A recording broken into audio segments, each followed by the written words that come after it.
हे बघा किती पसारा पडलेला आहे दुकानामध्ये. हे बघा ह्या सगळ्या साड्या फॉल फिडिंगला आलेल्या आहेत आणि ब्लाऊज शिवायचा काही ब्लाऊज घेतलेला आहे शिवायला मी. बघा आता शिवण क्लासच्या मुली गेल्या. हे बघा आज किती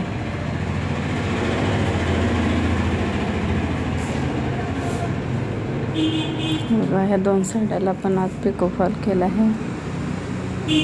एक साडी, ही एक साडी आणि हे बघा हा प्रिन्स कटचा ब्लाऊज शिवला. काज वगैरे सगळं बसून झालं. याला आता घ्यायला येतील ब्लाऊज.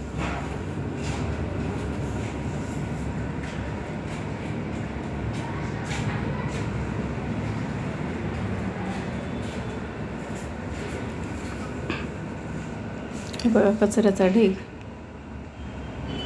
किती पडला याल दुकानात. लाईट गेली म्हणून थांबले मी, कारण शिलाईच्या मशीनला मोटर लावलेली आहे ना, त्यामुळे. हे बघा एक जुनी मशीन होती आपली घरची, ती दुरुस्त करून घेतलेली आहे. कारण शिवण क्लासला 5-6 मुली आहेत आणि मशीन एकच पडायला लागली.